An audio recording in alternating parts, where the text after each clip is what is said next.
রিতার খুঁটিনাটিতে সকলকে অনেক অনেক স্বাগত। আমি আজকে ছোট্ট একটি ব্লগ নিয়ে তোমাদের কাছে চলে এলাম। আজকে সকাল থেকেই ব্লগটা শুরু করে দিয়েছি। ঘুম থেকে উঠেই দেখলাম যে বাইরে টিপ টিপ বৃষ্টি পড়ছে, আর বাগানে যাওয়া যাবে না, আজকে আমার ফুল তোলা হবে না।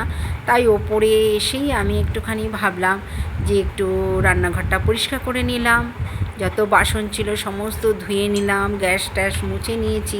এবার একটু না চা খেলে হবেই না, কারণ সংসারে ঘুম থেকে উঠেই কাজে লেগে পড়তে হয়, তাই একটু এনার্জির দরকার আছে। তাই একটু চা করে নিলাম, নিয়েই চাটা খেয়ে আবার রান্নাঘরে গেলাম, যেহেতু অফিস আছে, তোমাদের দাদাভাইকে রান্না করে দিতে হবে। একদিকে ভাত আর একদিকে ডাল বসিয়ে দিলাম। আজকে আর অন্য কাজের দিকে যাইনি, রান্নাঘরেই মন দিয়েছি।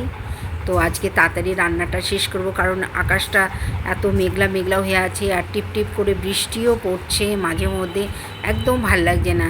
তাই ভাবছি আজকে তাড়াতাড়ি রান্নাটা শেষ করে নিয়ে অন্য কাজ করব। তো একদিকে ডাল একদিকে ভাত বসিয়ে তরকারি কাটতে বসে গেলাম।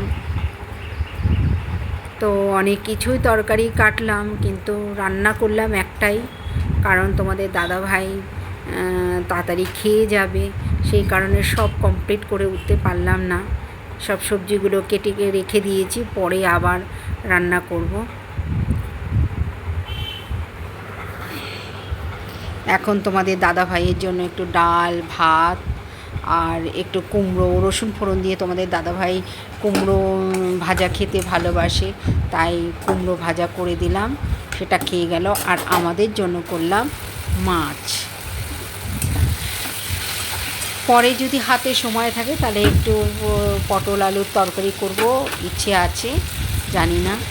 দেখো রসুন ফোড়ন দিয়ে, শুকনো লঙ্কা রসুন ফোড়ন দিয়ে কুমড়োটা ভেজে নুন হলুদ দিয়ে একটু ভেজে নিয়েছি, তারপরে নামাবার আগে একটু মিষ্টি দিয়েছি। দেখো আমি কী আজকে রান্না করলাম। দেখো কুমড়ো ভাজা, ডাল, আর 3 পিস পমফ্রেট মাছ ছিল সেটা করেছি, আর ভাত। আজকের মতো ব্লগটা এখানেই শেষ করলাম, টাটা।